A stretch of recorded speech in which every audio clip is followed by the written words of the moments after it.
Alright, let's keep going. This is 2016 Sharknado 4: The Fourth Awakens. Warning, spoilers ahead. We open up to a word crawl that leads us to see a space shuttle shooting sharks out of space. And it turns out that this new aerospace company has rescued Gilbert from the moon. They've even developed new technology that's controlled the weather well enough to keep sharknadoes from forming again. This is Astro X, and the owner Aston welcomes new people to come to Shark World. That's their new casino resort in Vegas. Meanwhile, Gil runs outside to get his father, Finn. Finn looks like he started doing one of those Marvel superhero workouts to get ready for this movie. Why does he look like a Kansas version of Captain America? Finn hurries inside to get ready to go, and then he and Gil say their goodbyes. Finn hops in the truck with Gemini. In Vegas, Aston pulls up to his new resort, and he's immediately bombarded by paparazzi. Finn and Gemini arrive in Vegas, and Finn is a little taken aback by Gemini's wardrobe change. Either way, they're there to have a good time. When they get to the hotel, Finn's almost recruited to be a guest host for the Chippendales. But we're not about to see that in this movie. Finn and Gemini put their suitcases in the room, and they head down to the casino floor to look around. After they make it to the rooftop, a storm starts to stir on the horizon, and Finn seems to be a little concerned. Suddenly, he gets a call from Matt, who's about to jump out of a plane. That's one way to make an entrance. Matt's doing a skydiving wedding with Gabrielle, and I can honestly say that this is the first time I've ever seen one of those. Now, do people actually do this? Are they in a hurry to get married and die at the same time? Suddenly, a sandstorm appears from behind the plane, and an Astro X station tries to get the storm to disappear. For some reason, the pulse doesn't stop the storm, and it follows Matt and Gabby as they parachute to the resort roof. Just before Finn can grab Matt, the tornado pulls the couple back into the air. When Aston finds out about the emergency, he tells his PR to keep the hotel closed, and just then the tornado flies right over the hotel. It pulls up all of the sharks from the massive tank, and now we have a Sharknado on our hands. Here we go again. Sharks rain down from the sky, and Finn runs around trying to save people that are in the absolutely worst possible places. Gabby ends up parachuting onto one of the rooftop carnival rides, and Finn shimmies his way out to her. The two of them hop inside of the car that conveniently landed on the rooftop, and Finn welcomes Gabby to the family. Suddenly, the car drops, and Gemini hops on a sky jump line. Classic Sharknado, everything's in the exact spot that it needs to be to make everything that's impossible possible. It wouldn't be a Sharknado movie if it didn't. And wow, there's more product placement in this movie than an actual commercial. I know more about Xfinity Internet thanks to this movie, and I use it. Aston listens to the news from his private plane, but he doesn't understand what went wrong. Meanwhile, Finn, Gabby, and Gemini hop in a pirate ship and ride it down the flooded street. Just as the sails get raised by the random guys that are on the pirate ship, sharks start raining down again, and Finn cuts them down with pirate swords. Gemini loads the cannons with fireworks, and she fires them into the Sharknado. Suddenly, Matt's parachute line breaks, and he crash falls onto the pirate ship where he kisses Gabby to make her Mrs. Shepherd. The pirate ship runs into a wall of sharks and starts to sink, but the Sharknado starts to go into the desert. The last 3 sharks fall towards Finn and his family, but he takes the pirate ship's steering wheel and impales all 3 of them with it. Of course he does. And then there's the theme song. This pops into my head more than I'd like to admit. In the aftermath the next day, Finn calls his mother, and he assures her that they're safe. Meanwhile, Aston cancels all of his appointments, and he has his assistant contact Gilbert to see if a new mech project is ready. In San Francisco, Gilbert's getting suited up at the Astro X facility, and he starts working on the new technology with Dr. Wexler calling on his watch. Then Claudia shows up, and she tells him that Aston just called for him. Wow, did everyone get a glow-up from the previous movie? Where's my Nova? And how did they manage to make David Hasselhoff actually look quite a few years younger? Bet that's where the budget went on this one. Finn catches up with Matt, and Matt apologizes for missing April's funeral. Suddenly, a reporter shows up to ask if he's single, and Finn has already had enough of the questions. Gemini gets them tickets on a train to get out of town, and the group heads out.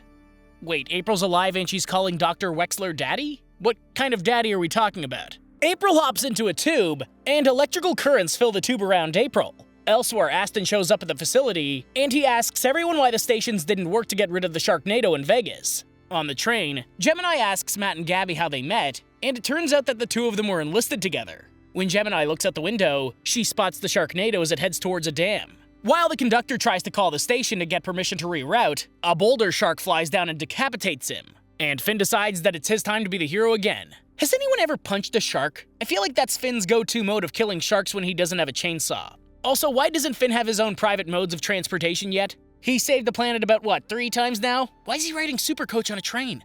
Finn makes it to the conductor's car, and he stops the train just in time to let the Sharknado fly right by them. Now that the train is safe, we cut to Aston, who's trying to get his people to figure out a solution for the stations that aren't working.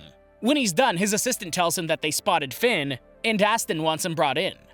Time to cut over to a random mechanic garage turned training room, and we see that April is super strong now. I just imagine little Tara Reid pulling this camper in the back of a studio lot. She also doesn't just have a chainsaw hand now. Now she has a lightsaber too. May the Force be with you. Finn and his group make it to Astro X headquarters, and Aston tries to get Finn to go on camera to tell the people that Astro X has everything under control. Finn refuses to be his puppet, and Aston sends him and his group away so he can try and save the world on his own. Back at Astro X, Claudia and Gilbert head back into the lab to look at the suit Aston wants, and they find out that it isn't even finished. Back in Texas, Finn and the group notice that a tornado's coming up on them quickly, and Finn looks around for the perfect place to fight. Look at that, a chainsaw store! Leave it to Texas to have a whole store dedicated to chainsaws. They're literally advertising chainsaws as the perfect way to deal with a sharknado. Once the group goes outside, they see that the sharknado hit an oil field, so now it's an oil-nado. You thought that was bad. An electrical wire sparks the nado, so now it's a fire-nado. This movie's literally just trying to one-up itself. Finn grabs a bunch of fire extinguishers and hops in a skid steer to face the fire-nado. And Dog the bounty hunter runs out into the street with his family to chop up sharks. Finn hops out of the skid steer, and he shoots the fire-nado with a grenade launcher after it sucks up the fire extinguisher. It works to put out the fire, but now it's hit an electrical plant. So now it's an electric nado. Meanwhile, April listens to the news and she finds out that Finn's alive, and she confronts Dr. Wexler about being lied to. She goes to leave, but Wexler tries to lock her in. April's super strong though, and she simply busts out. Back at the electric nado, it sucks up lava from a volcano, and now it's a lava nado. Everyone comment what you think it'll become next. It's just a grab bag as to what it'll become next. When April runs outside, she saves a boy from a falling car, and she finds out that Gilbert and Claudia are inside of the car. She's surprised to find out that they're alive, and they head out together. Over in Kansas, Finn gets a flat tire and he calls his friend to bring him a ride. They end up with the car Christine, and they take off down the road. Meanwhile, April takes Claudia and Gilbert back to Wexler, and they confront him about why he decided to keep April's presence a secret. He tells them that he knew he could fix her, but then he moves on to show Gilbert that he finished the suit that Aston needed. Back at the Salt Lake City Comic-Con, everyone finds out that they're canceling the con because a sharknado's on its way, and within seconds it hits. This one looks like an ice-nado, but the electric nado is right on Finn's tail in Kansas. It's getting a little hard to keep track of which nado has which element in it. What happened to the lava nado? Either way, let's just keep watching Finn slap sharks into oblivion. That's why we're really here. Aston's on his private jet with April and her group, and Gilbert tells Aston how messed up Finn had been with her supposed death. He goes on to tell April about how great Gil has been in the past 5 years, but when Claudia tells them that they should call Finn to tell him the news, Gilbert thinks it's best to keep it hush-hush until he can see the proof for himself. At the family farm, things are starting to look pretty bad, and Gil heads to the storm shelter with his grandma. As the electric nado goes through the rural countryside, it picks up cows and becomes a cow-nado. Now, the sharks eat the cows while they spin around, and it connects with another sharknado to double in size and elements. Finn and the others make it to the farm just before the storm, and they gather guns that Nova left them upstairs. Yes, Nova for the win. While she's not in this movie, the presence of her guns is essentially a win for right now. Finn and the others run for the storm shelter, but Gabby gets bit by a shark as little Gil runs out to find Finn. When Matt gets to Gabby, another shark falls and crushes her, and Finn grabs Gil and tries to make a break for the shelter. The storm makes it there first, and Finn takes Gil into the house where they have to hold on to make sure they don't get sucked up. Gemini does the same outside, and she watches as the entire house gets sucked up. Thinking the storm is done, Grandma Ray comes out of the shelter to find that everything is gone. The house continues to swing around the sharknado as it reaches Missouri, and Gemini is still holding on outside. Finn and Gil hold on to the kitchen counters the entire time, and Finn eventually makes it to him. Gil has an iron grip for a 5-year-old. Do you know any grown men that can hold on to a 2x4 while in the middle of a tornado? Gil's a beast, and you can definitely tell what family he's a part of. All this family has going for them is the fact that they can take out sharks within the blink of an eye. Gemini makes it inside and she squats under the counter with Finn as the house crashes to the ground. Elsewhere, Aston tries out the new programming for their towers, and it manages to take out 2 of the sharknadoes around the country. They land the plane by Finn, and April goes to the house to help Finn and the others. Finn is amazed to see April, but they have more pressing matters to deal with. Now that the entire family's safe, they hop on Aston's plane, and they head out to catch up to the Mega Cow Electric Sharknado. Finn takes this time to open up to April, and he finds out that Wexler kept April alive by essentially making her a cyborg. April thinks that this changes things, but Finn doesn't care one bit. Then April drops the bomb of telling him that her power cells are temporary. She doesn't know how long she has to live this time. That sounds an awful lot like a regular body. Then, poor Gil, he can't accept April as his mother. For some reason, he thinks that his mother's a shark. The electric NATO is still going and the towers can't stop it because of the electrical interference. If we're playing the game of what's the missing element, it turns out that nuclear material is the answer. Nuclear NATO! At some point, you just have to give up. This would almost be that time if you ask me.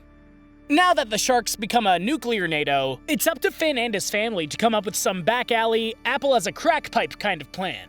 Sure enough, Finn makes a plan, and the group heads for Niagara Falls. Now that they've got the plan, Aston wingsuit glides out of the plane to carry out the mission. Somehow he manages to make a smooth landing, and he sets off a quantum box that's supposed to attract the water so that they can use it against the NATO. The land he stands on crumbles and he falls to his death.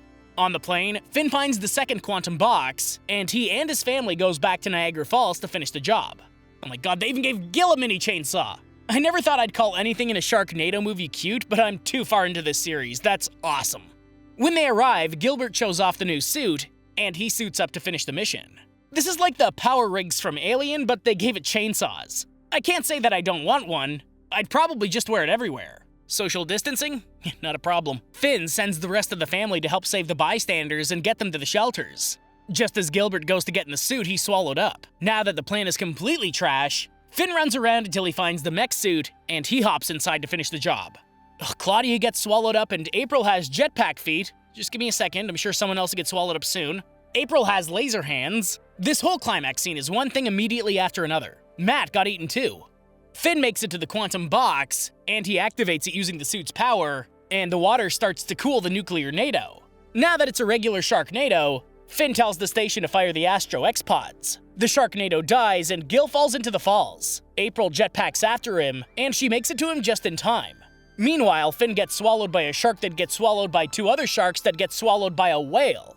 Finn is pulled out of the whale, and he doesn't have a pulse. Gilbert and April perform CPR, but it's only after April makes a defibrillator out of baby sharks that Finn finally comes back. Gemini even makes it out of everything as she rode a shark through the Sharknado.